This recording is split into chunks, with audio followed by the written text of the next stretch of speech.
तुझे नाव ओठी तुझे रूप धानी जीवाला तुझी याच गाला घरी जरी बाप साऱ्या जगाचा परी तू आम्हाला करांची विठू माऊली.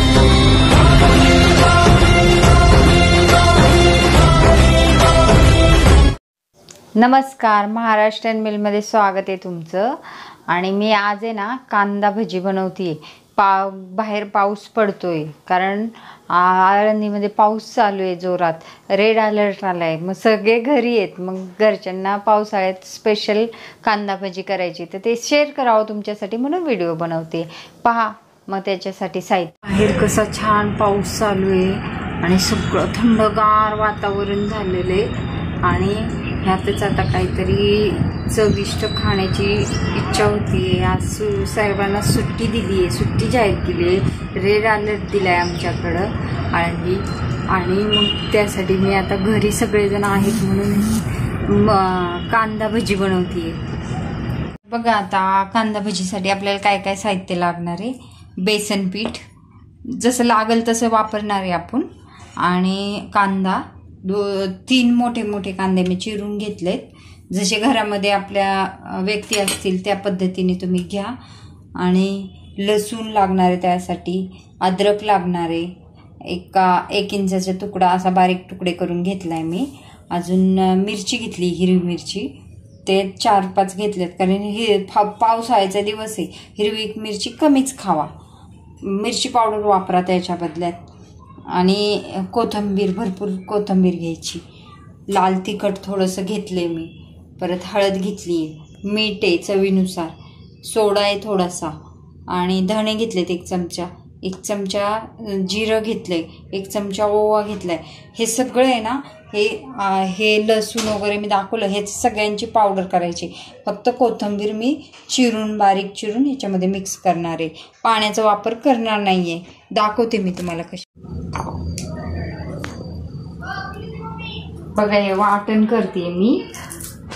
आणि वाटण करते तर काय झालंय माहिती का, पाऊस एवढा झालाय ना तिकडं मावळात वगैरे, त्याच्याने आमच्या इथं आळंदीमध्ये इंद्रायणीला पूर आलाय. अक्षरशः पूर्ण आजूबाजूची दुकानं वगैरे सगळी पाण्यामध्ये गेलेत. आणि त्यामुळे ना ब्रिजवरनं जाण्याचा रस्ताच बंद करून पुण्याकडे जाणारा मार्ग पूर्ण बंद केलाय. मग आज शाळेंना पण सुट्टी आहे आणि मुलंही घरी आहेत. मग त्यांच्यासाठी म्हणून कांदा भजी करावी म्हटलं, म्हणून तुमच्याबरोबर व्हिडिओ शेअर करते. हे बघा हे वाटून घेतलं मी. असं जाडसरच वाटायचं, जास्त बारीक नाही करायचं. आणि कांदा आता त्यामध्ये घालते. मीठ घातले आधी. कांदा आणि हे वाटण आहे ना आपलं, मीठ घालून मिक्स करून घ्यायचं. म्हणजे काय होतं, ह्या कांदा लूज पडतो आणि पाणी सुटतं कांद्याला. मग त्याच्यामध्ये आपल्याला बेसन पीठ भिजवायला बरं पडतं.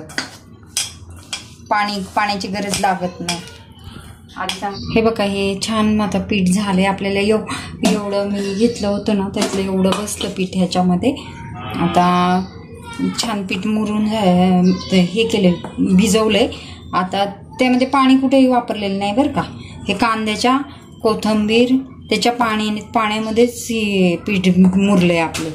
आता काय करायचं, हा थोडंसं ह्या भजीमध्ये आहे ना थोडी कुरकुरीत होण्यासाठी आहे ना मी थोडंसं कॉर्नफ्लॉवर मिक्स केलंय बरं का, 1 चमचा.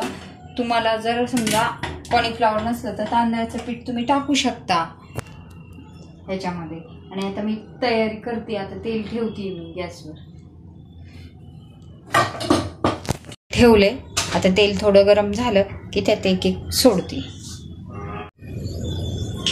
बघा सोडते मी. हे भजी ना हाताने सोडायला लागते बरं का. ह्याला चमच्याने वापरून चालत, कारण ती व्यवस्थित होत नाही चमच्याने, असं पकडता येत नाही आपल्याला. म्हणूनच म्हणतात ना काही ठिकाणी ह्या भजीला बघा खेकडा भजी पण म्हणतात, पण आपल्याकडं आपण कांदा भजीच म्हणूया. बघा छान आता करून घेते काय, मग तुम्हाला दाखवते मी. अशी एकदम अशी हे कसंही टाकायची, अशी एकदम असे एकत्र करून नाही टाकायची. मग तिचा आकार पण होतो. आणि जसजसे ते बाजूला कॉर्नर निघतो ना कांदा, तसं ते काय कुरकुरीत लागतो. दाखवते. एक बॅच टाकली मी, आता ती चांगली भाजते मी, म्हणजे आलटी पलटी करून दाखवते तुम्हाला.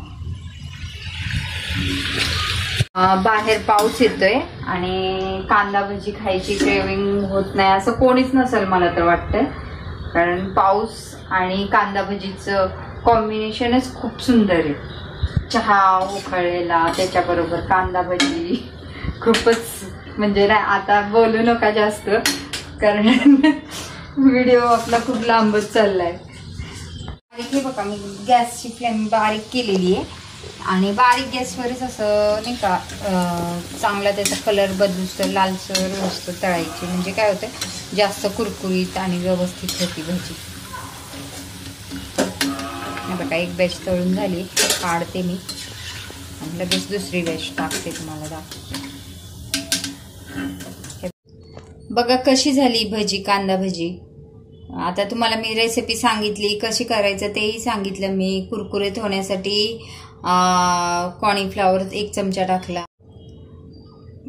बरं, मग आता मस्त मजेत राहा, हायजेनिक राहा अशी वाटते. आणि जरी तुम्हाला कळालं नाही ना करायची, तरी डिस्क्रिप्शनमध्ये मी सगळं साहित्य सांगते तुम्हाला, ते पहा आणि ट्राय करून बघा आणि कमेंट सांगा मला कशी झाली ते.